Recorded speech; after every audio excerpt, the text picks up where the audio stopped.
until that point, don't worry about it, no. Hey, there's a Get a little rough going north? Daisy said, I can't get out the driveway. So it's. Where are you coming back? I didn't see any lights or anything, and I turned right there on that cross street. I said it should. Once you go through. If I just got twice, I wouldn't have seen it. Because she was having. All right, gang, we ready to roll? Yes, sir. Order. I pledge allegiance to the flag of the United States of America and to the republic for which it stands, one nation, under God, indivisible, with liberty and justice for all.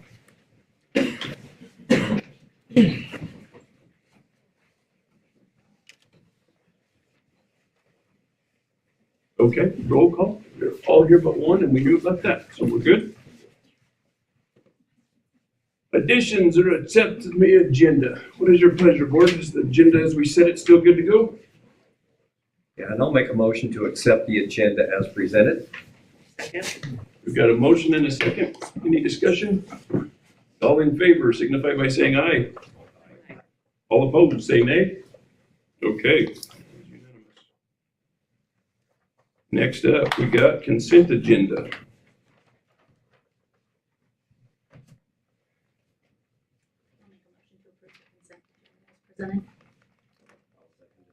Got a motion and a second to approve consent as presented. Any discussion? There is. So I have a question, Connie. There you are. I hope you can answer it. So I noticed this last month too. What exactly did we purchase in KC? A desktop monitor replacement. What exactly? Maybe Jacob. No, maybe Christie. Christie. A desktop monitor. Well, we bought for staff computer replacements. Yeah. Is that what it is? Is it a big number? So it's 26,000. So it's staff desktops Yeah. and monitors. Desktop So it's desktop. So this is staff technology. Okay, so I noticed last month there were 6 people on the that attended. 3 of them voted yay and 3 of them abstained. And I saw that last month too. In procurement? So I didn't know exactly what that meant, because usually when you abstain, you give a reason for abstaining, but I noticed last month we had the same number that abstained, and so I'm just gonna question that. So Christie, if Christie's presenting the information, she abstains. She's a voting member, but she abstains because it's for her. So we try to completely get out the conflict of interest. So if anybody has anything to do with the bid or the quote, they don't vote. So I'll have to look at who else I think abstained. it's like Charles and Steve when they were in meetings. Oh, they weren't there, so they abstained. They weren't there. Yeah. So you write it down as an abstain. Yeah. It's Okay, thank because you. it's not Robert's Rules of Order. We just say they didn't vote. Gotcha. Thanks. Other discussion or anything on the consent agenda? Anyone? Hearing none. All in favor of approving the consent agenda as presented signify by saying aye. Aye. All opposed, say nay. Okay. Next up, action items, policy revision. This is our DCB, and we've added a definition section to help us follow through. I'll make a motion, Travis, to approve policy DCB. Casey, you go. Got a motion and a second. Discussion from the board. Capitalization threshold. And so as I understand it through the work session, this is basically just a depreciation list, and it tells us what will be on the list with the dollar amount threshold. I believe that's About exactly that- correct. It's about that simple. Yes, it's an accounting tool to track Yes, sir. these items. Charles, is there anything else you need to say on this? Nope. Okay. Anyone else? Discussion on DCB. All in favor of approving file DCB as presented signify by saying aye. Aye. All opposed, say nay. That's unanimous as well. Okay, principal reports. Our highlight school, Cloud Peak Elementary. is going to, You ready? yes, Ready please. for us? Okay. Marjorie, did you want to invite Weston? And we'll have our student highlight go first, Sure. just in case they need to go have dinner. Your homework and Yeah, stuff. exactly. So one of our spotlights tonight is a fifth grade student project. It is related to our school improvement goal of students who have met the criteria for proficiency are provided enrichment or extended learning that is highly engaging. And so Weston DeCrew, who is in Mrs. Riddle's fifth grade classroom, did a project recently, an expert project, where he was offered that opportunity for enrichment or extended learning through his GOAT project. So I'm going to let him have the floor. And Yeah. let You guys come in, Weston there's give seats. our Come in and board there's- and Be you are comfortable. welcome to just rock and roll.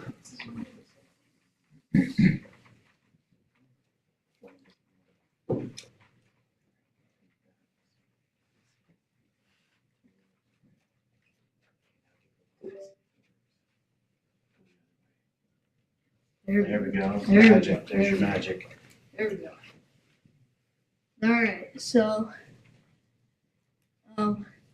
this I've been working on this for a couple, I think 3 or 4 months now. So here we go. So GOAT means greatest of all time. And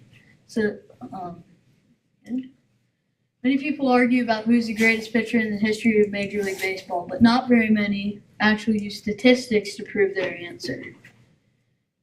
The sport's been around for almost 150 years, but there have been several good players. But who's actually the greatest? Look at the pictures. We have a few pictures here that we're going to use to decide the greatest of all time. We got Nolan Ryan, Greg Maddux, Randy Johnson, Jake Arrieta, Roger Clemens, Sandy Koufax, Al Leiter, Pedro Martinez, and Phil Niekro. Nolan Ryan holds the record for the fastest pitch recorded. It was recorded at 100.9 miles per hour. However, that was recorded in 1973. Whenever you convert that over to the more accurate technology, that number really comes out to 108.1 miles per hour.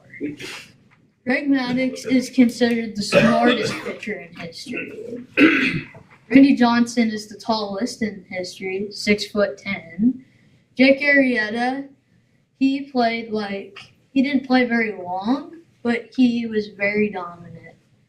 Roger Clemens holds the record for the most Cy Young awards with 7.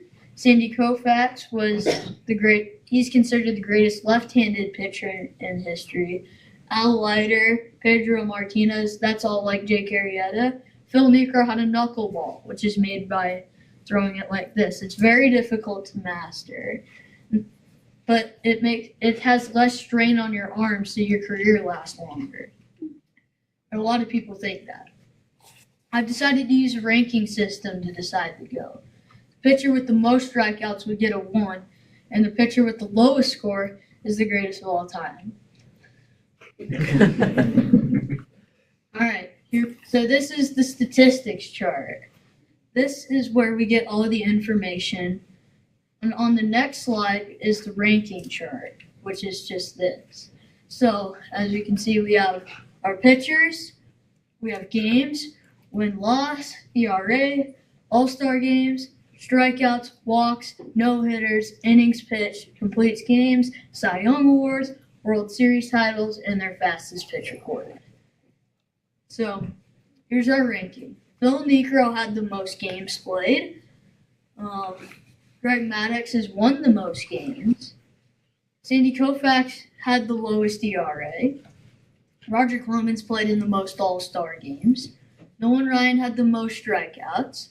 Jake Arrieta had the least amount of walks. Nolan Ryan had the most no-hitters. Phil Niekro took complete games and Cy Young awards. Roger Clemens had and Sandy Koufax had the World Series titles. And then our velocity goes to Nolan Ryan with our 108.1 miles per hour record. So, and the lowest number over there is the pitcher who won. So our pitcher who has won the pitcher rating is, it takes a second to load. Drum roll. Yeah, there you go. There you go. Awesome. Now, what if we put Nolan into a simulation against one of the best sluggers ever seen in this game? So we're going to use Jim Thome for this demonstration. And you might be wondering, why did I choose Jim Thome? Why didn't I choose Barry Bonds or Babe Ruth? I didn't, because the Bambino was from the dead ball era, as they call, because stats were way higher, because the ball was softer. And for some reason, there's just more strikeouts made by batters ever, more than in history. So that also adds on to that fact. And so this is just, Thome hit a 511-foot home run on July 3rd, 1999. Out of all the home runs that have ever been hit, 329,437. Every 1 in 54,906 is over 500 feet. So it's very, very rare. And he's, besides Ken Griffey Jr., nobody that is batted left-handed has hit more home runs than him. So here's the simulation here. 202 was Nolan Ryan's average batting average against. That's the average batting average that he faced. Jim Thome's lifetime batting average was 0.276. And every 5 at-bats, roughly, Ryan's batters would get a hit off of them. So Thome had 8,422 at-bats, divided by 612 home runs. So that equals 13.7. So the home runs against Ryan, so every 32 hits, roughly 2 to 3 would be home runs. And they faced each other 5 times in 1992, they faced each other 5 times. Thome didn't get any hits off of them. However, he got walked once, but the data says that he would get hits off of them. Now we're going to answer the most frequent question asked by baseball fans. Who is the greatest hitter of all time? So we got Jim Thome, Ken Griffey Jr., and Frank Thomas, all from the 1980s, 90s era, which is what we're trying to focus on. There we go. So the ranking chart is actually on the slide this time because we didn't have as many players. So we had Ken Griffey Jr. took the first 4 categories: games, at-bats, hits, and home runs. Frank Thomas had the highest average with .301. And any batting average over .300 is considered a good batting average.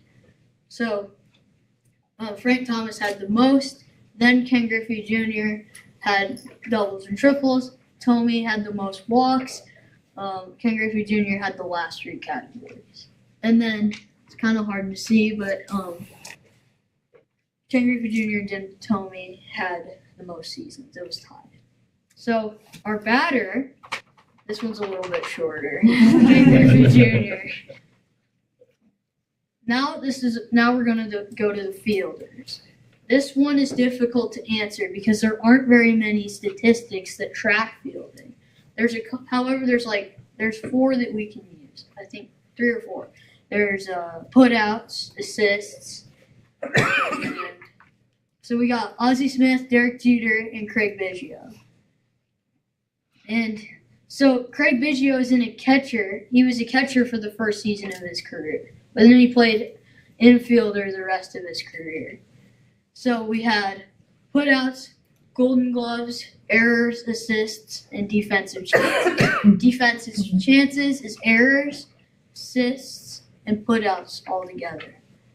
So Ozzie Smith had putouts, Gold Gloves, Derek Jeter had the least amount of errors. Craig Biggio, or Ozzie Smith also had the most assists. Craig Biggio had the most defensive chances.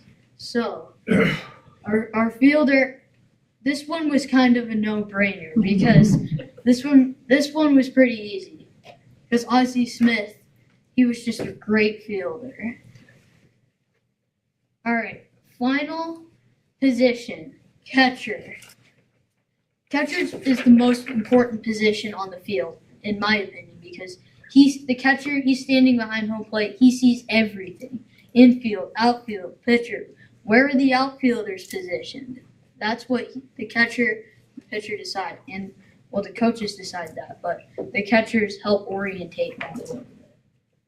We got Ivan Rodriguez, Gary Carter, and Jorge Posada. So we use the same statistics for the fielders. Ivan Rodriguez had 18 Gold Gloves. Putouts, we had 14,864 by Ivan Rodriguez. Jorge Posada had the least amount of errors. The assist went to Gary Carter, and defensive chances went to Ivan Rodriguez. So also kind of a no-brainer, Ivan Rodriguez. So there are arguments all over the nation who's the greatest player. Their opinions could be about the new superstars or like the early 1900s players. Shohei Ohtani, Mike Trout, Vladimir Guerrero Jr., and Corey Seager might top the list at the moment right now. But maybe a new player could come onto the scene this upcoming season like Paul Skeens did this year. And players like Eric Gagne and Justin Verlander might top the early 2000s list. These arguments will probably continue for as long as the MLB exists. Everyone's going to have their own opinion on who's the greatest. What about you? Who do you guys think is the greatest of all time? That's it. Well done.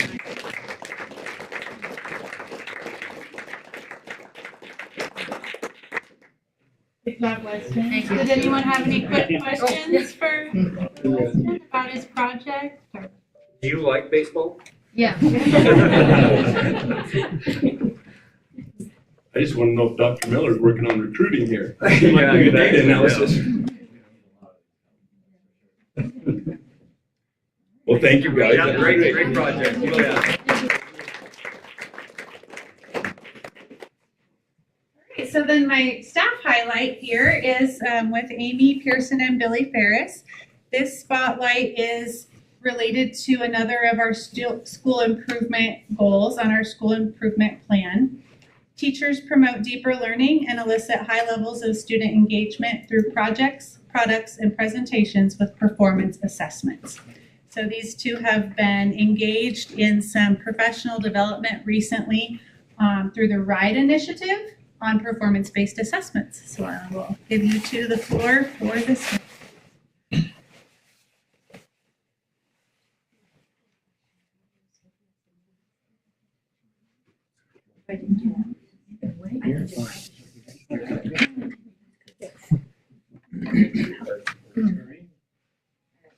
I just want to start off by saying like that, the irony that he just presented right before us for what we're about to talk about is perfect, because what you just saw was a performance-based assessment, and the amount of data that Mrs. Riddle can glean from that, math, the language arts, the speaking and listening that he just displayed.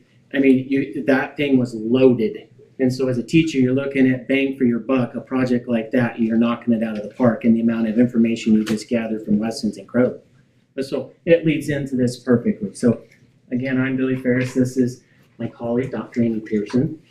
And we have been, thankfully, we're so excited we got the opportunity to start into this RIDE initiative and kind of be guinea pigs, because we're so excited about how it blends with project-based learning, which is a direction that fourth grade has been trying to go for quite a few years. Amy will talk a little bit more about that. But with this RIDE initiative, we're, with all the different agencies in Wyoming that are really starting to drive this, and now that Johnson County's on board, we're as teachers, we're really excited about this, and so to be part of it, pretty excited. All right. All right, so we kind of looking where we started with performance-based assessments goes back to what Billy was just referring to, and that was project-based learning. And we've been engaged in the work of doing projects with kids for about over 15 years now. This particular project It's called Bridge Over Troubled Waters. We've been doing 4 or 5 years. And so when we started this journey, here's just a couple highlights as the kids have done the projects through the years. We looked at how we could take what we're already doing and how we can elevate that with these performance level assessments. Just to give you a little bit of background. This was the project that we designed, and I'm not going to go through the pages and pages that this project is, but all project-based learning projects start with a driving question. This driving question asks students to be engineers in training, and they were asked to design a bridge that could withhold a certain amount of weight.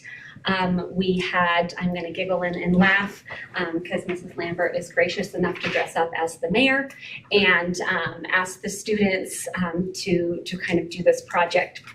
It hits math standards as well as English language arts standards, speaking and listening standards, and visual presentation standards. So that's just a quick overview of the project. So we took that project and we have the students record their experiences through this photo journal. And this happens to be, we just grabbed an example of student photo journal that has also been tweaked throughout the years that we've done this. And this actually came from some other professional development that we had done with the project-based learning crew that came up here 2 years ago, 2 years ago. Okay. So the students, we believe in experiences before labeling. And so the students, we gave them sticks and some glue and we said, all right, build that bridge. And of course they failed miserably. And so we had them reflect on that and what they learned from that. And they're not too sad about it. But then we said, well, why did you fail? And they're like, well, we didn't know that, and we don't know what makes a bridge strong. And so they started asking questions, and they realized that they had to really engage in some deep learning about bridges before, being asked to do this. And of course, it's not fair that we asked them to do this without teaching them these things first. So we took them on a little field trip around town. We immersed them in their own community and had them start noticing bridges that are around our community, both pedestrian and traffic bridges. And we asked them, while we were on this walking field trip, they all had their clipboards and pencils to see and think and wonder about what they saw. And they recorded that here, as well as took pictures. They started noticing materials that bridges were made out of. They looked underneath bridges to see the structural supports. They started noticing shapes within those real life bridges. And then we went back to that driving question. And they had to really articulate, well, what do we know and what do we still need to know? And then they started engaging in some informational literature as well as informational videos. And so we learned about why bridges really fail in real life. And these are actual bridges, Galloping Gertie, I'm sure some of them you've heard of, and why they failed. And then they had to read these nonfiction texts and, of course, articulate what they learned there. Which brings us to the end of phase 1 of this, is where the performance-based assessment comes in. And that's here. And Billy's going to talk a little bit more about that. But before I turn it over to him, I just wanted to just share with you, when we started this journey, we had these roadblocks that we perceived were there. And actually some of them are really there, but not how we thought they were. So doing projects and doing performance-based assessment, it takes time. It's super time intensive, as well as takes a lot of teacher preparation to get it ready for the kids so that they're successful.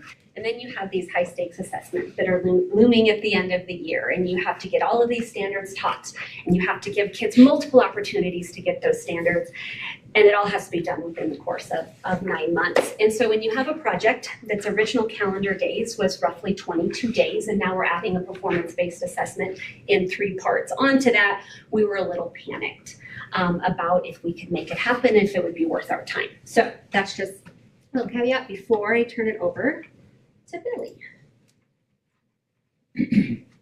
Okay, so it was like Weston, you know, you look in the standards, there's no baseball standards. You look in the 4th grade standards, there's no bridge standards, how to build a bridge. But the beauty of it is what Weston did through all of his standards to create that project. It's much like what the students went through. So through this, the math and the English language arts, all the things that are so tangible that a teacher can monitor and check in on were very evident. So to get the students into this, so it's a little background. So in the past, doing this bridge for like the last 4 or 5 years, one of the things that we noticed happening with some of the students, like if you have teams of 2, like those 2 young ladies, one of them can tend to do all the work and the other one might ride the coattails and be like, yeah, I'm doing this. And you know, the one's the motivated one, and then the other one and so you start as a teacher, like, okay, which one of these, like which one's doing the work and what does this one know or not know? And so that was the beauty of the performance assessment, was it allowed us to individually hone in on each student. And the way we did that was by putting in this interview. And so we had a fictional, interviewer come in from Cloud Peak News, and they asked the students 5 questions ranging from why do you think your first bridge failed, and what can you learn from that, and what did you learn on that bridge walk you guys took around town, and when you started researching your nonfiction articles, what kind of information did you gather, and as you move into the future, if you were asked to build a second bridge for the mayor, what would you do different? And so these are the 5 questions it was a video they watched, and it's the interviewer asking them these 5 questions. And this is William, one of our 4th grade kiddos, and this is where he starts constructing his answers to those 5 questions. And all the information in here is coming from that photo journal that they've been building this entire time. So they're set up for success, but what we're looking for is, can William, in the long run, can he write a narrative? And we've already had a dipstick of his narrative writing through personal narratives earlier in the year. Well, now I've done some more teaching and stuff. I want to know, is William growing? So through this performance-based assessment, I get another dipstick. And so he takes all of his information from those 5 questions and he constructs a narrative paragraph for me. I'm looking for his organization. Is his voice coming through the writing? How's his grammar and conventions looking? So it's an obvious look at how William's doing with the standards, and we have a rubric that Amy will get into further. So he creates this, he writes it out, and now we're like, whoa, we could get more out of this. Let's do some speaking and listening like you just saw Weston do, right? So William starts practicing his narrative, and now we're going to film him. So it's kind of like he's responding to the 5 questions that the interviewer asked him, and this is William's video.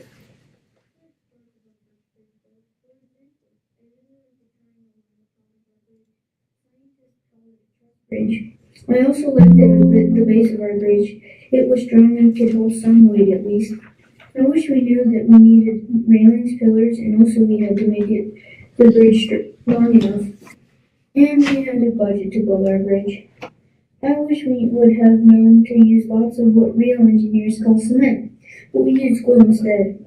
And last, I wish we knew how much supplies we get. I learned that when a professional engineer builds a bridge, he or she needs to have these things: cement, pillars, railings, triangles to make it a truss bridge, and support.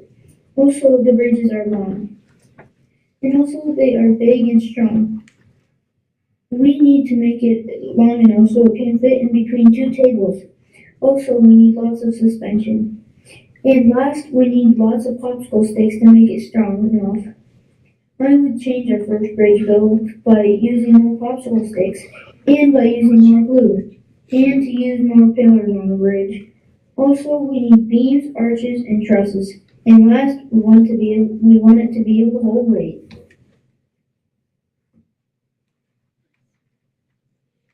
So that was a good observation of William doing something separate from his partner. His partner can't access his interview, his script. So they're completely separate, so you get a clear vision of what each kiddo is up to and how things are progressing. So we're getting excited. The kids, like you can hear a pin drop in the rooms when they're working on this performance assessment. They have no idea we're assessing them. They're excited. And this is not a stage photo. These kids are in it. I mean, I was just looking around, I was like, I got to tell Amy, this is awesome. I went down, she's experiencing the same thing. So we're like, this is awesome. So we thought, well, what are the kids thinking of this? So we put together a little video, and we just got some feedback from some of our students.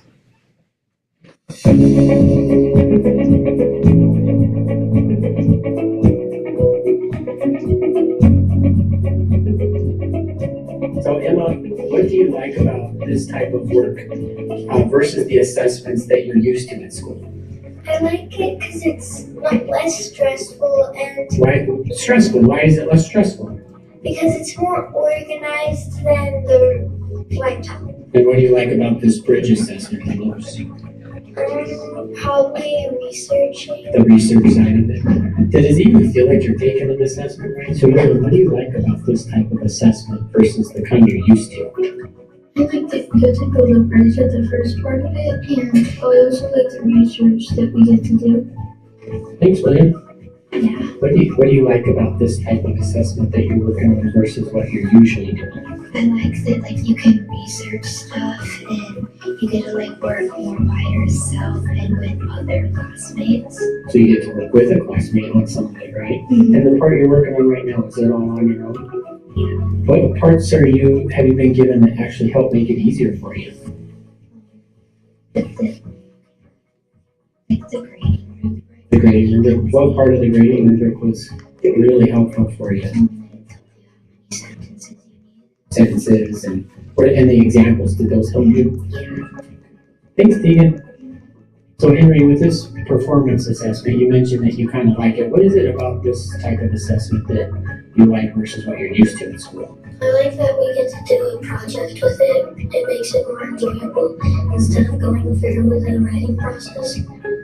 Does it feel like you're actually taking an assessment as you're working on it right now? Not at all. Why not? It's fun because we get to build a bridge with it. Build a bridge with it. So you don't even know you're taking a test. Yep. Thanks, Henry. So Ayla, you're working on a performance assessment right now that has to do with narrative writing. What do you like about this style that you're doing in class with the bridge project versus the kind you're used to in school? I like the personal narrative, but I also like this one because it's more fun and we get to do different projects. So what do you like about this type of assessment that you're working on for your bridge project? I like it because it doesn't feel like I'm being tested. It feels like it's for fun. Why does it feel fun?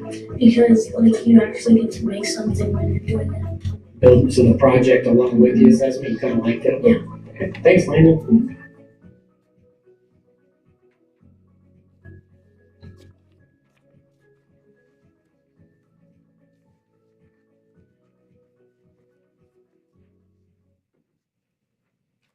So you can see, I guess that kind of model, just a snapshot of how the kids were feeling. None of that was staged, even about the white top. But Amy's going to talk more about, one of the students was talking a little bit about the rubric, and we learned a lot through it. So Billy and I have been teaching for 20 years, and so we thought that we were really good at writing rubrics. And so we whipped one out that, really honed in to our standards that we were trying to reach. And here is our first attempt, and we had our ideas and organization and voice and speaking, listening, and it goes on to page 2. And so we cranked this out and we're like, yeah, we're feeling really good. And through the RIDE initiative, they have you go through several different protocols to really get feedback from peers, or in this case from ChatGPT. So we used AI to get feedback, and we were really, really skeptical when we first put our rubric to the test into ChatGPT. We're like, there's no way it's going to give us anything that we could possibly use. And oh my gosh, did it ever. And this is just a picture. I know you can't read it because it's so little. But it told us what our strengths was per criteria, and then areas of growth. And one of the areas that it said that we needed was student exemplars. It's like, well, duh.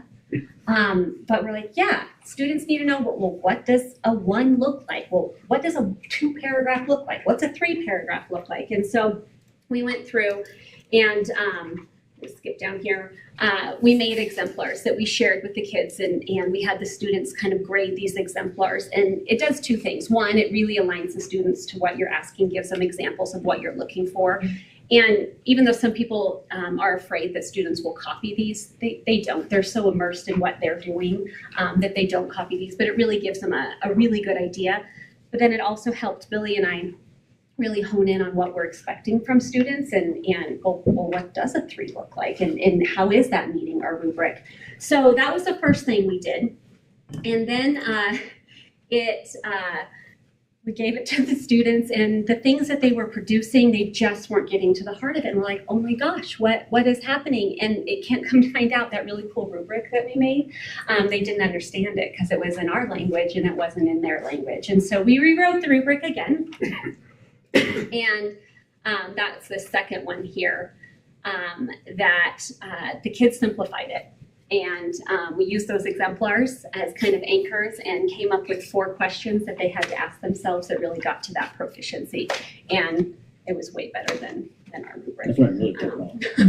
Yeah. And so kind of going back to those original fears that we had when we started, this performance-based assessment and these projects and the time that they take, and this standards march to get through the year to make sure your kids have everything that they need. It actually wasn't quite the march that we thought it was. When you give your kids and allow this time and space to do these types of projects, the learning is so much deeper, and it sticks with the kiddos. So you don't have to, give those multiple opportunities to do that assessment over and over again to make sure they've got it before you move on. And it's time very, very, very well spent. Okay, so with our project moving forward, we've now, as phase 1 is completed, ended with the performance assessment. So now we're looking at going into phase 2 and phase 3 we're excited about. Phase 2, we're looking at dipping into some more of our math standards with the performance assessment. And in phase 3, maybe some different and more language arts with phase 3 of that. So that project will continue until we have the ultimate winner of who built the strongest bridge for the town of Buffalo. And then, so as far as our practice moving forward, Amy and I are excited that we have our other fourth grade partner, Mrs. Callan, is joining cohort 2 for the RIDE initiative. And now it sounds like we have a 3rd and a 5th grade teacher from Cloud Peak joining the RIDE initiative for cohort 2. And so our building's really starting to take off. And now, you get Meadowlark involved in this and get the middle school going in this. And that cohort 2, cohort 1, we're the one we're in. Mm-hmm. It's just a taste. Yeah, and we have our school, BHS, KC. Yes, BHS and KC are in. There, yeah. But looking for more for cohort 2 so there. The RIDE, the 2 Rev, is that what you say? 2 Revolutions, yeah. 2 Revolutions people. They're, every time we go to these trainings, they're like, what you need to be thinking, how are you going to push this forward? What's it going to look like as you take it to your staff? So now we're getting teammates involved in the power of numbers. And so we're going to take it to our 3rd and 5th grade, K-5 teachers on the 20th and present this, and just trying to get the ball rolling on this and then take it into the district and just get this thing fired up. So we're really excited. That was a lot. Any questions? Any questions? Yeah. Is this the only performance-based learning that is in your school, or are there other, like a different assignment, not just a bridge, but there's a different assignment, or is this just like a whole year project? So our case, the bridge project was always there as the project-based learning, but we just weren't ever sure if we were assessing individual students and their skills, which is why we are tweaking it and adding these performance-based assessments for individual kiddos. Sure. As far as other projects, I know that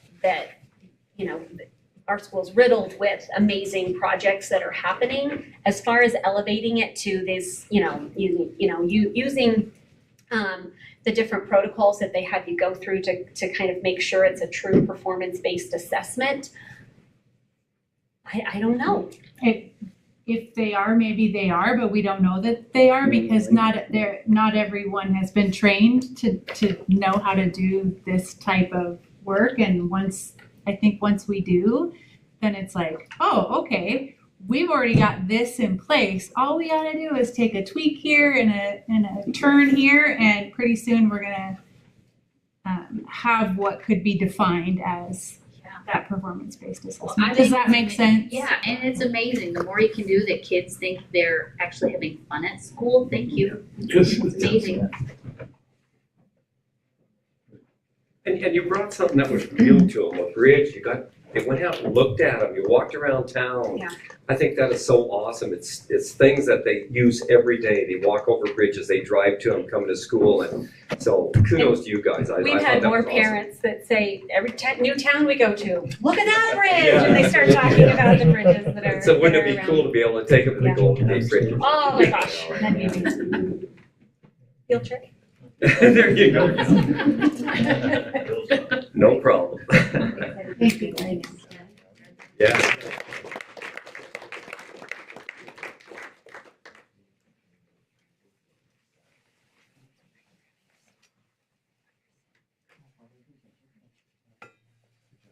Thank you, guys. Thanks, guys. All right, gangs, anybody got questions for any of the principals this week? Principal reports? Mr. Chairman. Please. So I did have a question about the ride and you guys answered it because Jake also said in his principal report, you thought that there was like 6, did you say 6 within your school? We have 6 currently in the district. Yeah. Dr. Miller and I have been working on it, and Okay. we've got 6 in the district from 3 different schools, and we're enticing others. Okay, so answer me this, and just to make sure I'm understanding. So the RIDE initiative, so like the PLC walks that we do in the school, right? And so they know, the teachers know the performance or the standards that they have to meet wherever they lie. So then they go in and this is the extra that they see what the RIDE is doing, and they collaboratively put them together for them to be able to work within their PLC. Is So that wouldn't that be is that great? like kind of like Like, if is that the what I'm data- seeing, like where yeah. you're trying Yeah. to head and trying to Yes, so yeah. what's the like I guess I wouldn't say like what's the drawback, but why don't we have more teachers doing this? I think just exactly the roadblocks that Amy talked about, like, this takes a lot of time. Where does this fit within the way that I know my students will be assessed at the end of the year? That assessment doesn't look like this assessment. So am I robbing my students of an opportunity to do well on this assessment by spending my time with this type of an assessment? And just that can be really scary when you know that there's accountability tied to how students do on those tests at the end of the year.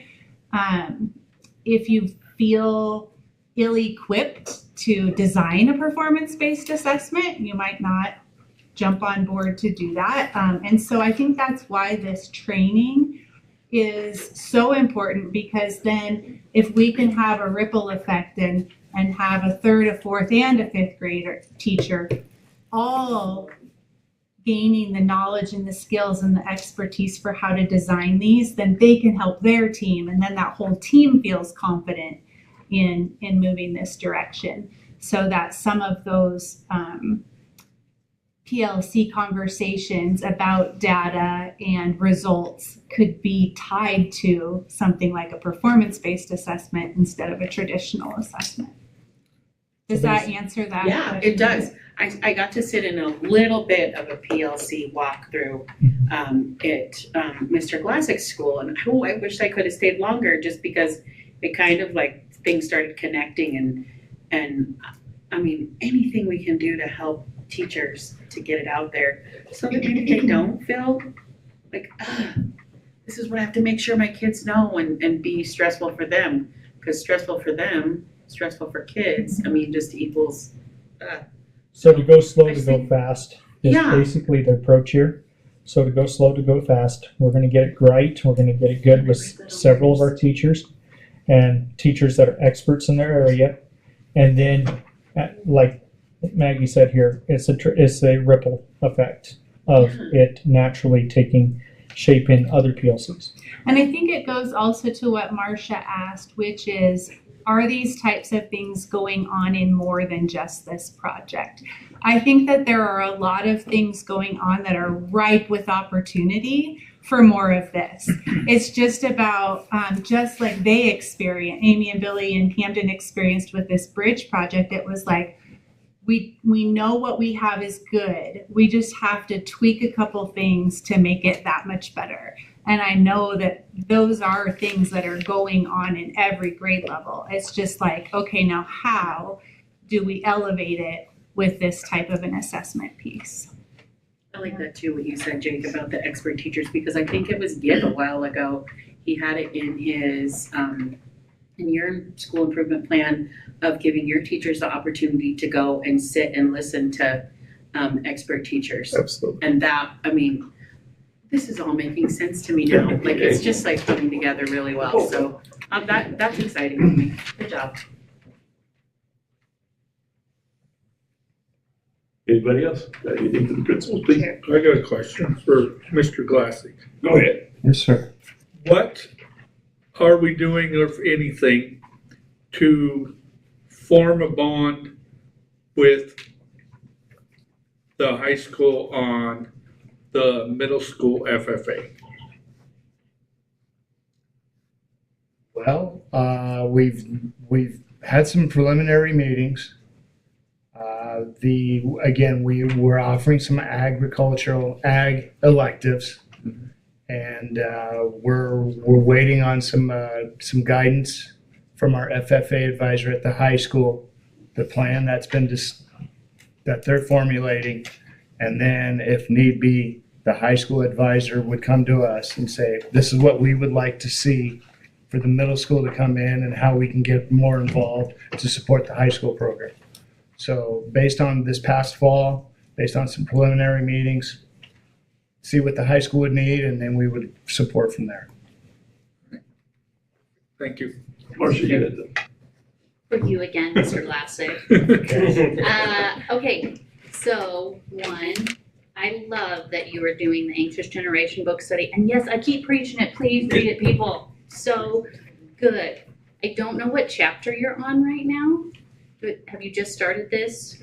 Well, we started it before Christmas, and then we've met twice.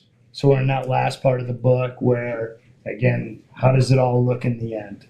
Some of the solutions. Right. I was going to say chapter 11, which talks about how to implement things in school. I really hope that everyone would read that or just like get involved in that somehow. I mean, there's just like, they keep it very simple on just a few things that are already in our schools that we can do. And we all know these cell phones, this smart world, it's not great for our children. It's not great for us, period. So I thank you for doing that book study. I hope it gets more people get to do it. And we're growing from it because there's some programs coming up here very quickly. Our counseling department's come together. We're doing some screenagers. Yeah, I saw that. Thank you. That was so cool. Some led by our counselors. So there's more to come. Yeah, good. Spreading to the community now. That's the thing. I think one of the biggest things in there was talking about it's speak up. We need the community to hear it. We all need to be on board because they are our kids. We want what's best for them. And it's going to be hard, but we can do this. So, thank you. Other questions from the principals? I got just sort of a pop quiz. Jake, you mentioned in your did you know there should be data from WDE coming for post-secondary readiness? Yep. What are they evaluating? What are the things that you're checking there? Post-secondary readiness scores. So our graduates from 2024, as they leave, we go through the process of putting on their transcripts, whether or not they were Hathaway, what level of Hathaway they achieved. Data is collected from our CTE courses over industry recognized credentials, and that's reported to the state as well. So that data has been collected. And so all of that's put together into a report saying, are your kids ready post-secondary readiness? And that's off of your ASVAB, off of those CTE tests, or off of your Hathaway score. All of them. Yep. So all that data comes to our high schools towards the end of this month, and that at which we look at and say, is this correct or not correct? And you find errors in those. And it's very important for us to look through those, find those errors. We submit the errors, what we find, and it gives us we get an accurate score come next fall on our school accountability. So it's a process of being able to review the data that WDE is going to use to score us on the accountability report.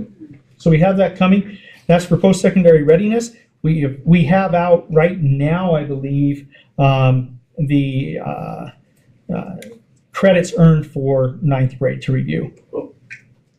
So that's being reviewed right now. Well, thank you for clarifying that. You're welcome. I have a question. Please. Yeah, the advisory changes for the semester. These are the exciting pieces, at least I think. I know it's early, but how, like, do we have a lot of students taking advantage of that? So the first 3 weeks of the semester, we rolled right back into our reading period. Right. So our lottery survey will go out to students on Wednesday. So Wednesday, we will have the first glimpse of what students are choosing. Gotcha. I'm excited to hear. So then if they don't choose it, they still can utilize the advisory period same way as? Yeah, so there's two sort of base choices, if you will. One is to remain in the reading. We have a lot of kids who just enjoy that. The second sort of base choice will be a study hall. And so kids will pick one of those two as sort of their baseline for just a 3-week session. 3 weeks later, they'll re-choose. And then in this first session, we're offering custom fishing nets with Ryan Rivera. So kids have an opportunity to get in the shop and build a custom fishing net. Ms. Sweckert is going to offer an AI and virtual reality, these mini tech bites in that class. And then we are going to offer, Ms. Kremers is going to offer cribbage. So, we have 12 kids that can get into the fishing nets. We have 16 kids that can play cribbage. I think 18 kids that can get into the tech world. And we'll see what kids want to do. And one of the interesting things, I think, as we roll this out for a number of weeks is actually to learn what kids are picking, right? Yep. And just using Mr. Rivera as an example, part of the goal here is that we're going to get kids who didn't get woods in their schedule to go try woods, right? With something that's pretty straightforward, although super unique, building your own, bending the wood and gluing it up and finishing it. So he has an opportunity then to have some students maybe try woods next year because of a 3-week session where they're not risking a whole lot. It's not a semester. So we'll see how it rolls out.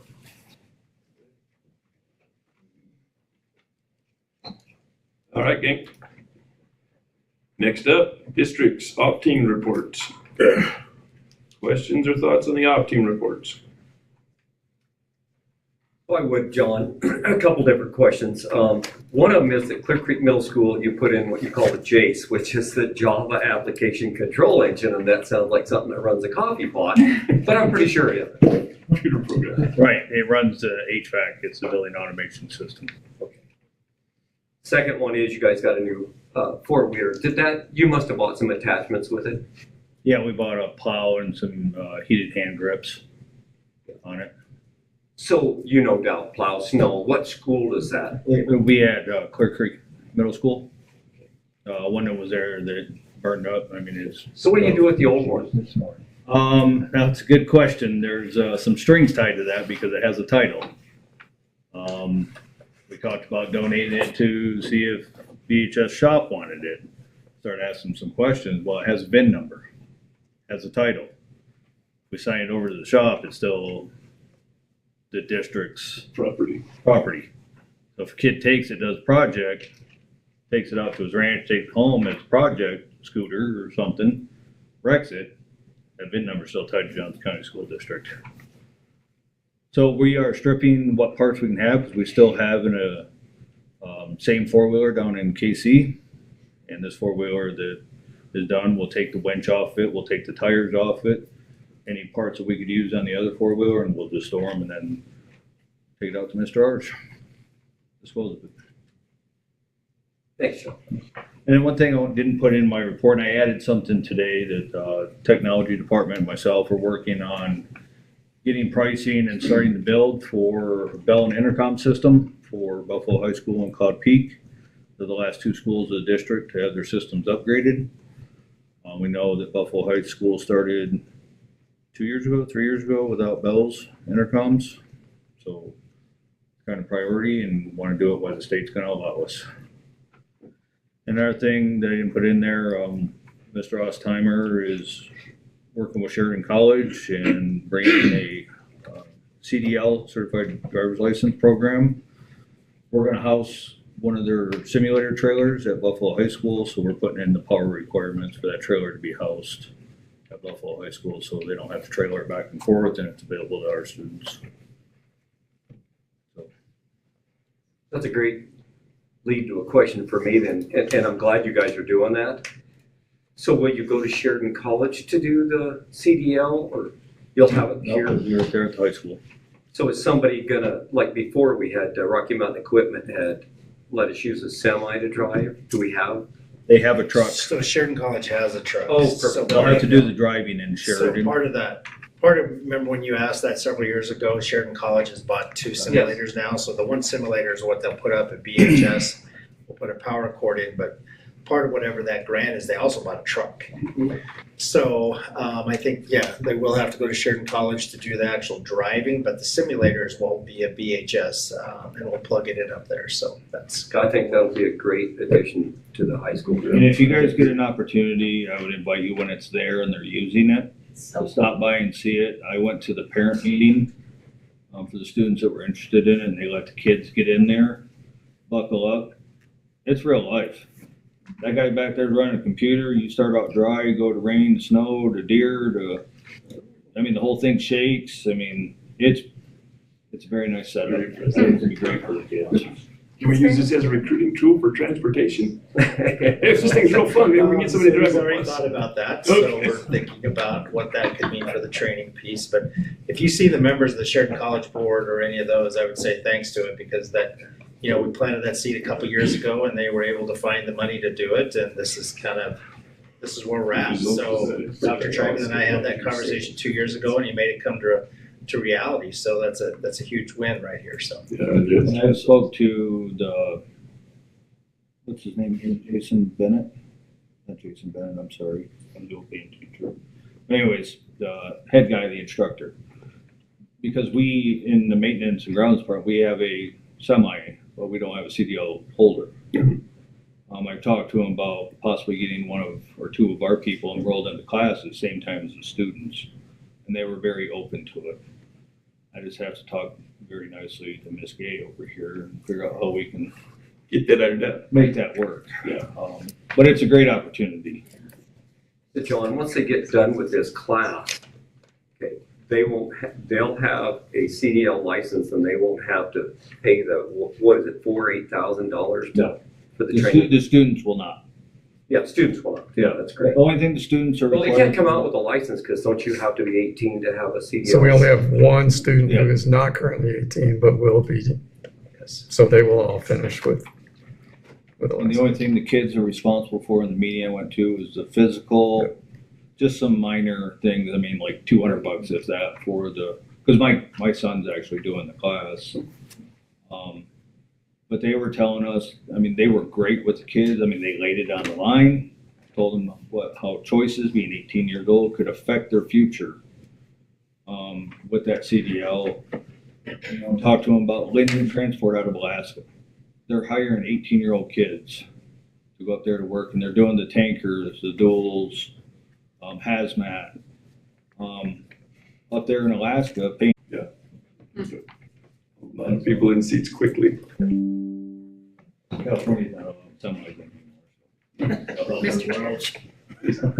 Jacob, do you have any seniors that would be able to take advantage of this? We'd have to get creative with the schedule and get them up here and in the release period, but coming up, yes. Cool. Well, you're a creative guy, you can figure that out. Yeah. You had some last year too, right? Yep, I had some last year do it too.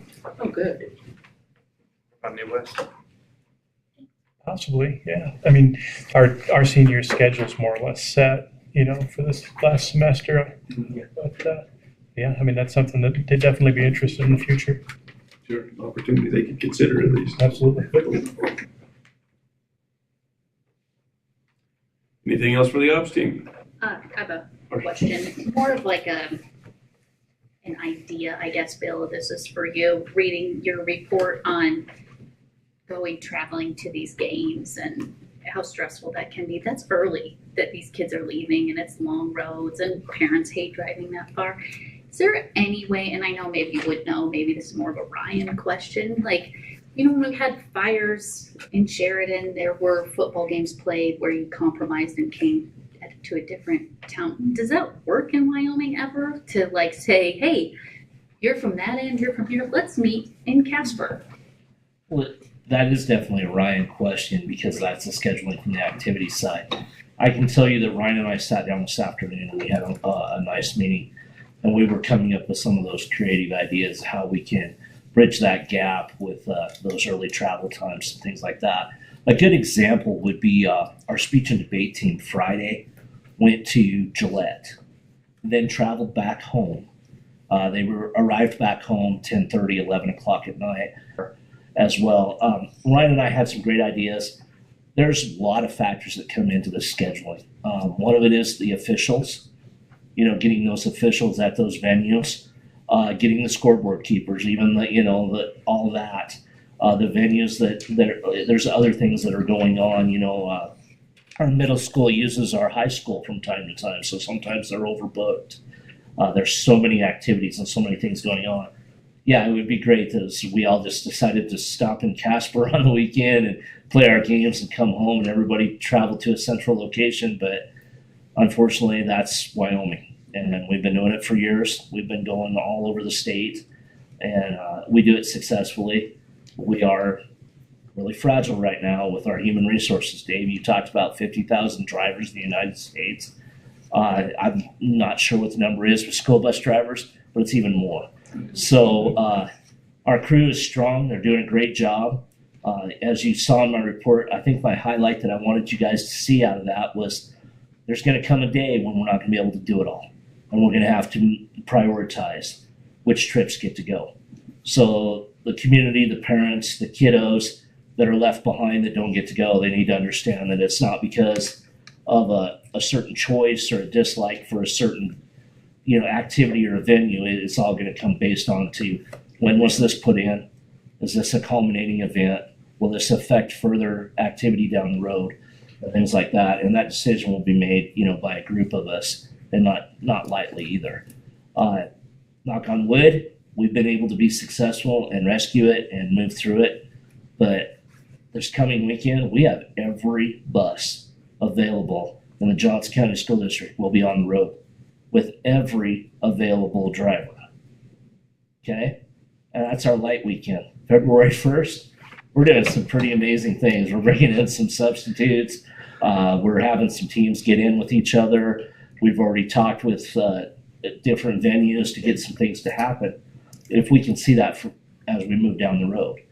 So that's going to be our ace in the hole. It's just that what you're talking about, Marcia, that ability to communicate, collaborate, say, hey, could we both be here? Could we do this? Will your B team come with you and we can do it all at the same time? Some of that. Instead of two buses, we're getting in one. So there are possibilities with it, but that's a great question for Ryan. Yeah, I hope we can, as a state, maybe even just be a little more imaginative and creative about activities, schedules, and it's hard. I'm glad that's not my job. Like I wouldn't like it, but.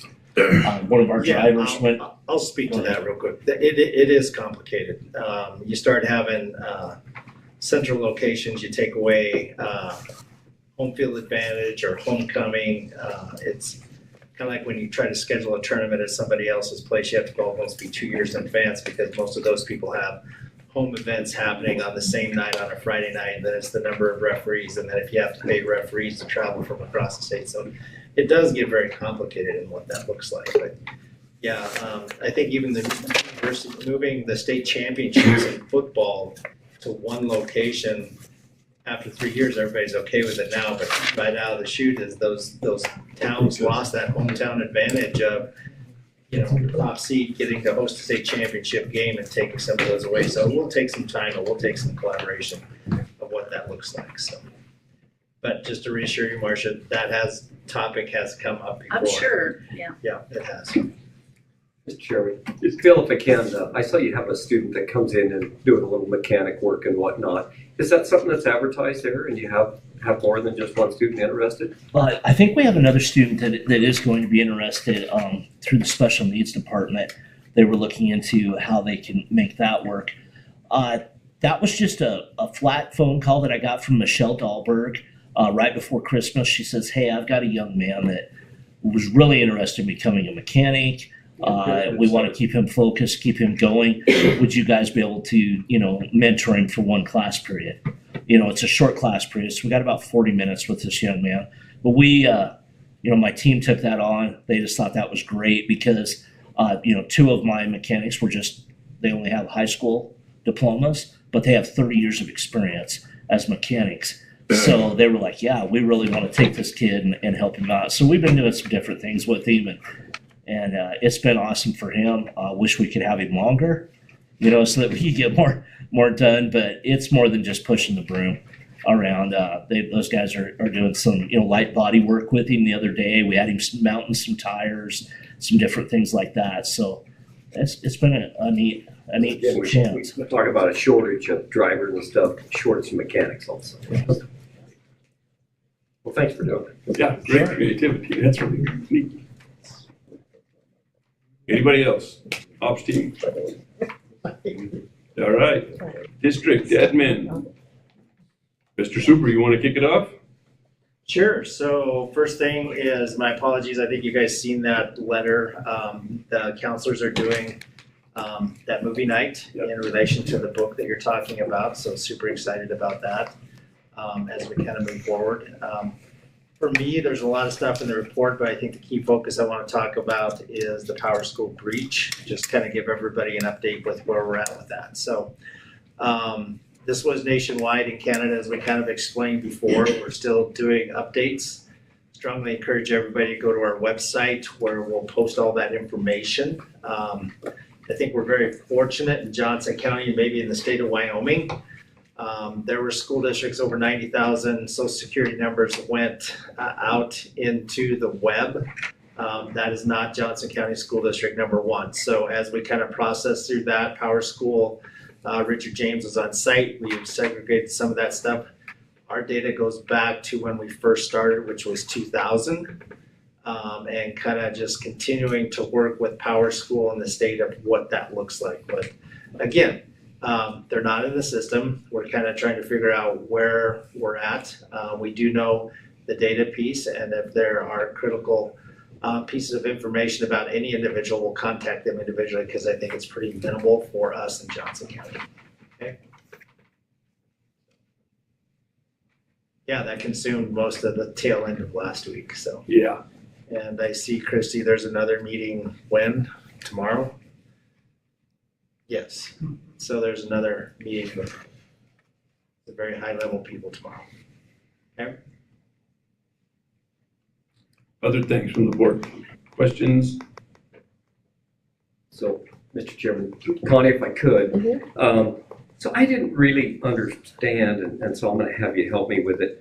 On the food service, so you have an all funds total budget, and you budgeted for food service there $875,000, but then towards the bottom there you have where you transferred money and you have a budget of $250,000 for food service. So explain the difference to me. Well, 875 is the total budget, but we don't have enough cash to cover the 875. So that's where the transfers are coming in. So you've transferred $250 into the food service account from the beginning of the school year. Is that what you're saying? yes, and we'll talk about that in February's work session about what that looks like and what it's going to, my estimate was a little off, so we're already at $250,000, and that's what we budgeted for the year, so. But we'll talk about that in February, but yeah, When you say budgeted, that was transfer budget. is what transfer you're saying. budget, yes. Okay, got it. All right. Ricky, is that higher than normal, what we've had to transfer into there? It is, from what I've noticed in past years. Yes, it is. And the reason for that is, Well, we don't have COVID funds, so we had a lot of grants and coming yeah, in. we were given, Yes, giving, and then, providing free lunches. and then we increased salaries, and did not increase lunch prices very much, so, yeah. Ripple effect. Supplies.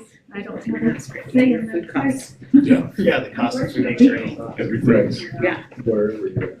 Thank you, guys. So I guess, so Dave, that's a great question. I think we're gonna talk about it more in February, but that is one of the inflation pieces that we need to talk about. So, we budgeted, and then we have to continue to add because food service is not reimbursed through the state model at all. So it's just a cost of doing business, and that's something that we are looking at as a district level, but Ricky's doing everything she can. We can't, if a hot dog costs this much, that's what we have to pay. The price is the price, right? The price is the price, and, just being realistic with stakeholders that the cost of lunches are gonna go up, just as the cost of a burger at McDonald's is now. There's no such thing as a 99-cent burger anymore, so. Having said that, though, I did read a report the other day that food is actually going down in price. When I read about inflation, it says it's actually going down, it surprised me. Yeah, but it's got a long way to go to get back to where it was. What's that? I said it's got a long way to go to get back to where it was, so even though it's lowering. But another thing is that we also we increased some benefits on that side as well, because it's really hard to get somebody to come and work part-time, and you're just right there, but you don't get any benefits. So that's another thing that we're just trying to keep her staff. And they do a good job for us, and we want to do everything for them. So Charles, that's a great question. What you brought up is, how come food isn't reimbursable? Where kids need to eat. It's a great question. Every recalibration that I've went to, I've asked why it's not in the model. There's some federal funding that we get reimbursement for, but again, that's based on whether families complete the correct forms to get some of that government reimbursement. But if there is one thing that should be put into the model to really help with funding, is that at least reimbursement for wages for food service, so that we're not always in a hole. So that's a question that's been asked ever since I've been in this position, and that will be a question I'm sure that will be brought up again in recalibration this summer, is why isn't the state helping support that? Because we know kids in at-risk families, that's a critical part of the school, but yet there's no funding for that. We still doing the backpack program on weekends. We do. It's not part of my program, but Friends Feeding Friends. But there are high school does some work kids with that that come stuff, too. deliver the bags every Thursday. And then the More or less middle kids. school and high schools have pantries too. Are we doing more or less, or?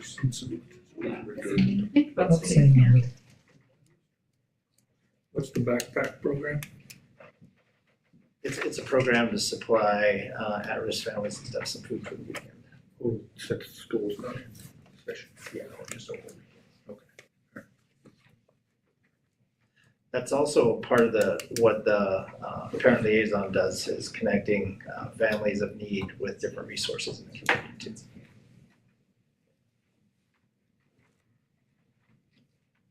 Anything else for the admin team? Mr. Chair, Please. Dr. Miller, I just had a couple of questions. I know, I'm starting to kind of like it. It's kind of exciting. So the calendar committee, that came out, and I see that the deadline is set for the end of this month, right? That's when you want all surveys complete that you have sent out across the board. Because we had a question about that, where that came, where did that come from? And that's a lot of work. I mean, 3 years and just factoring in all of the things. It's just a lot. So We had a great committee, and then with Yeah. Mr. Nader, and then just the principals and our teachers, we had a new committee, and they were gung-ho about it and had a lot of great insight. We had some classified as well. So it was a great committee that they just rolled up their sleeves and got some Great. great work done. kudos to you guys. So Dave, for your question that you had, so January 31st.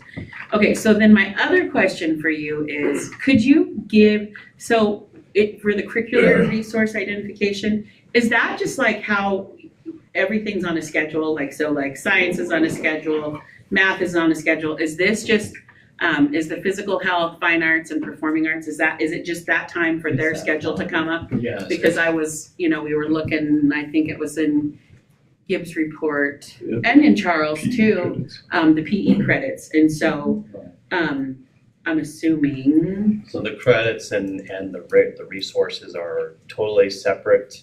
And we planned this out our first year here, just let's give everybody a chance in a cycle to get the resources they need to help their students be proficient. Usually that rolls out when, you have your standards realignment, and then you get another year to readjust your curriculum maps. That hasn't happened because of COVID and other things. Okay. Plus with the ESSER funds and even Y-Built funds, we were able to do Reading Horizons a little bit early. So our cycles are sort of off a little bit, but at least this year we're able to fund those resources for PE, fine, and performing arts. And with the writing curriculum, that's another piece of that Y-Built that, okay, let's go ahead and get that taken care of as well. I ask one more question about the calendar committee. What's the, why are we starting the 18th of August? Is that like we have to? I mean, that seems so early. I was just a little shocked when I got that survey. Angry mom mode. What? Well, one of the feelings, getting feedback from our principals and the teachers on the committee, that once we have to have the 185 days total, 10 of those are PD days, but 175 instructional days. One of the biggest concerns is having school past Memorial Day. Students tend to check out, teachers are wanting to check out as well. So now every year is a little bit different because of either Christmas break this year was just one of those years that we're able to have 16 or 17 days depending on if you were a student or staff. But other years it's a lot harder to figure that out. Plus we have high impact days now. So we're trying to figure it out with each year as it goes, and it just happened to be an earlier start for that one. Well, that is a bummer. And so just something that you don't think about, but also WASHA rotates. So when you have high school activities that start on a certain day and most kids are back in school, so that calendar rotates back. So there's an early start and then it progresses a little bit. So you only have state culminating event after after the World's Fair, everybody goes to Casper. So you have that, but you also have a majority of high school activities that start on a certain date too. So kids are back and people are back in the community, so all those factors kind of get determined into what that looks like. However, I will also let you know that there's a lot of work that was done by this committee, but there is a potential bill that would require us to go back and revisit some of this too. So anyway, we'll keep our eyes on that. And doesn't that bill say that school will be from Memorial Day to Labor Day? Labor Day. It takes it, doesn't reduce the contact hours, but it takes from 185 to 170. Oh, they are gonna reduce the days. Did you say that WASHA is it 2 years that they do their calendar? Is that what you said? Did you say that? WASHA will have its calendar, but it rotates. So it doesn't flip because it starts a little bit later every year and then you have to come back. So you'll have to talk to Ryan about what that looks like. But there's the one piece you look at is when does Wyoming High School Activity Association start practices and things of that nature too. That's a huge factor. That's a huge factor that a lot of people don't think about because Yeah. the calendar does move. I never did. So you have to, there's a reset. And I want to say next year it's a reset here. I could be wrong, but I think it is. The Charles Congress works towards this, and I think it's gonna pass, where we're not gonna change the time anymore. We're gonna spring forward this spring and there'll be no more time changes. Will that impact the schools, in your opinion? It's just change. I don't see that, just everybody's gonna have to get used to we're not rolling forward. It'll be a I love it. little later time to pick the kids up, but they'll get home a little later. Same time, just different stuff. Yes. There'll be more kids getting picked up in the dark. Yes. There'll be what? More kids picked up in the dark. No, I think it's just the opposite. I think they'll be picked up in the daylight, they'll be brought home in the dark. You'll get up Kids are later like and me, you'll you'll probably in the get up dark. later and go to bed later. That's the best way to say it. But just to kind of give a little history, just so you are with the calendar, it was my decision to go out 3 years after we got through the 4-day survey that Dr. Hansen completed. We weren't there because we do have to start scheduling at least a minimum of 2 years out. So that first year when I got here, we scrambled that spring because we didn't have a calendar out, but activities are scheduled out, a lot of things we're doing. Doesn't mean we can't flex it or tweak it as we need, but it really does help with that scheduling, even in the business aspect of things, when we put our schedules together, our work schedules, all that kind of stuff. So long-term planning is a part of what we're doing. Doesn't mean we're set in stone, but at least we have a template of where we're gonna be in the next 3 years. Unless legislators change the law. Unless the new law goes through, and then we'll start from the bottom. Yeah, still in reports. Mr. Chair. Please. Mr. Anderson, I'm super excited about that training, the SDI training. That sounds really, really exciting to me for the world of SPED that I really understand or am continuing to learn about. But that's exciting. And I mean, you've got a pretty good turnout.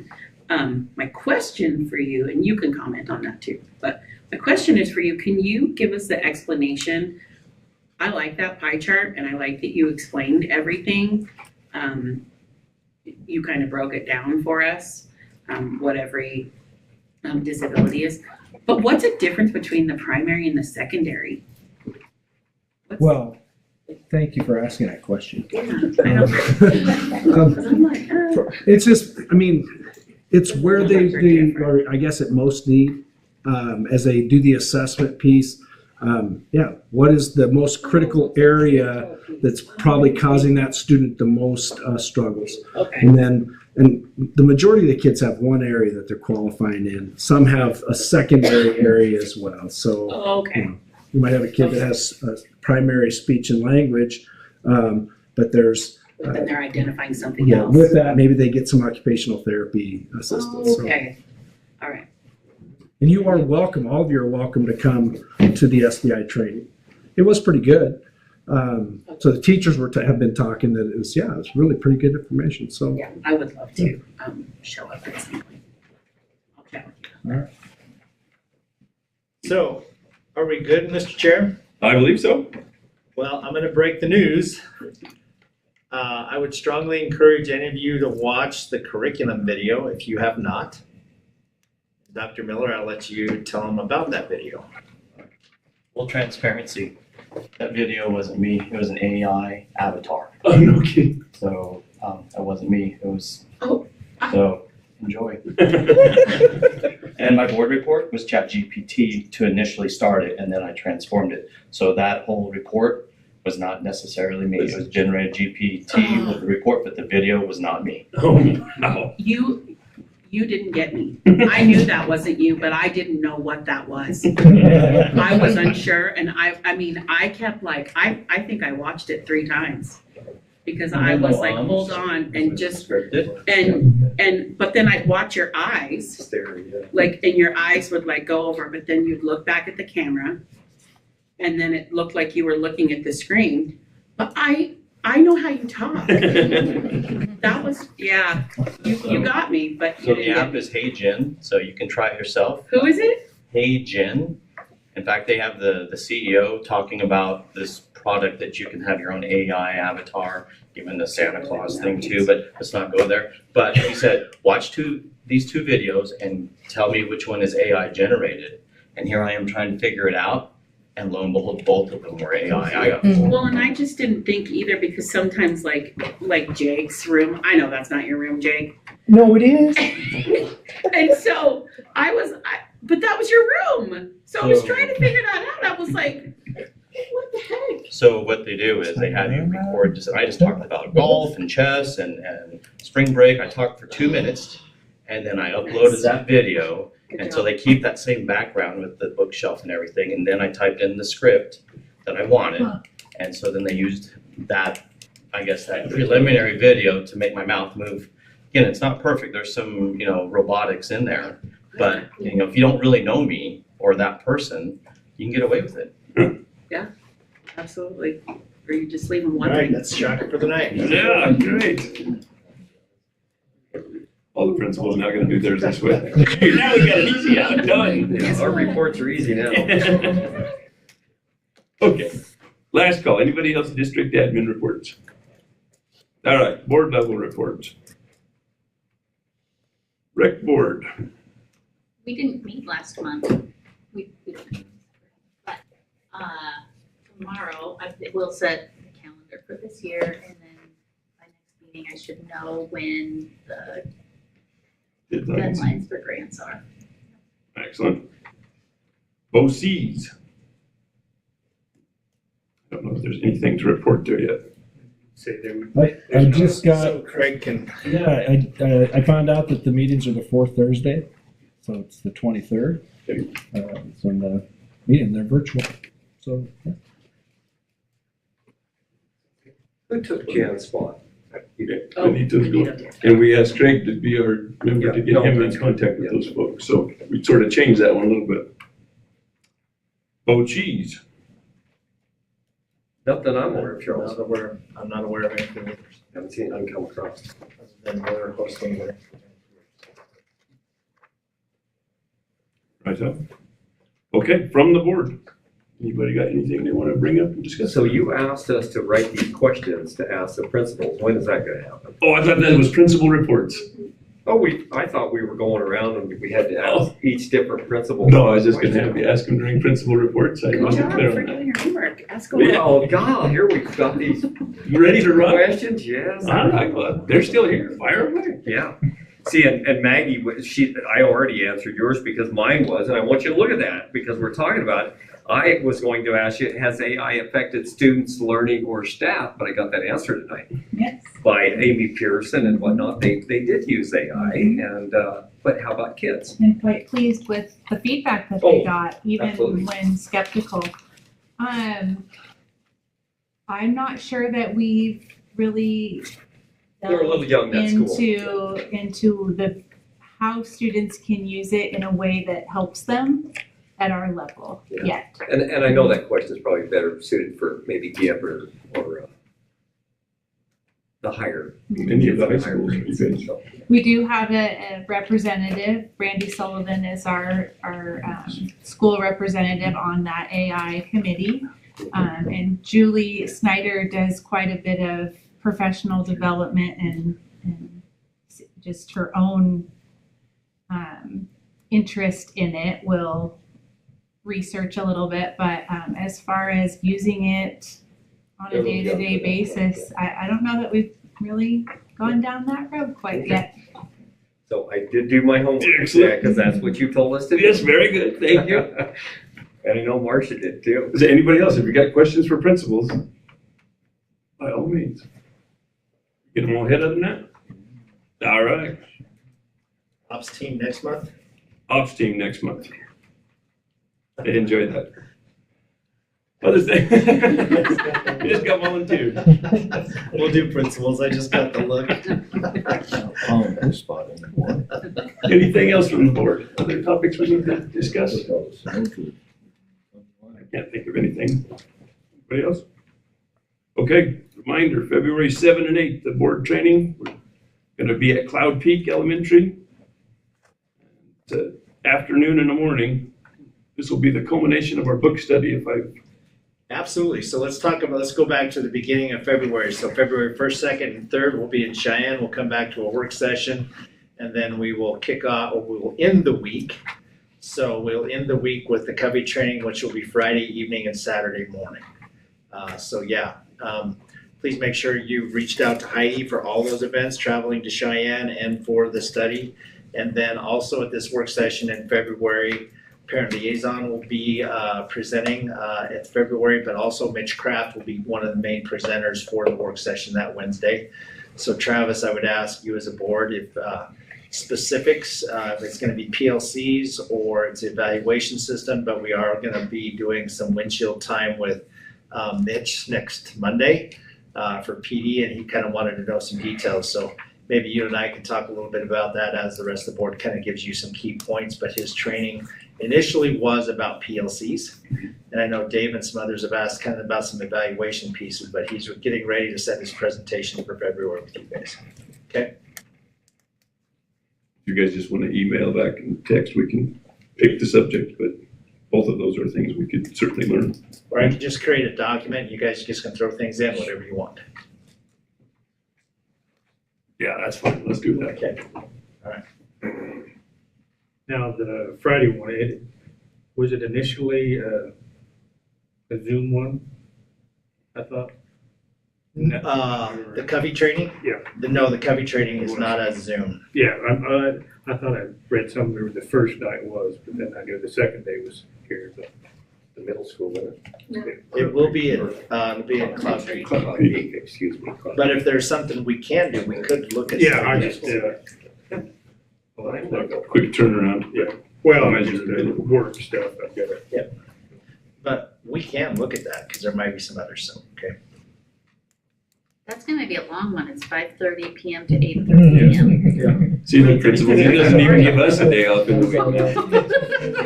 I seen that the other day too, and I thought the same thing. I was like, wow, that's a long one. Bring your pillow. Well, I just want to forewarn you, the Cheyenne trip is, not short days either, so it will be a long week. Yes, yes, it will. People have expressed that I get them up too early and get them to bed too late during those days. She said 8:30 a.m. Charlie. It's a lock-in. Just overnight and stay. Okay, next work session, February 5. It's gonna be a full one, so bring your snacks and come ready. It sounds like we've got a bit to cover. February 10th for the next board meeting. We're gonna put together an agenda and look at that at the work session like usual. Public comment. Any public comment this evening? None. All right. I need a motion to go into executive session. Make a motion to go into executive session for Wyoming Statute 16-4-405 for personnel and legal matters. Seconded. Motion and a second. Any discussion? All in favor, signify by saying aye. All opposed, say nay. Okay. Yeah, quick break. Quick break, we'll get back.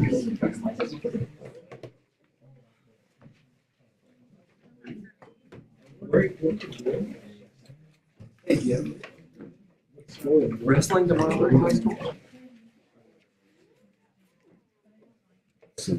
Okay.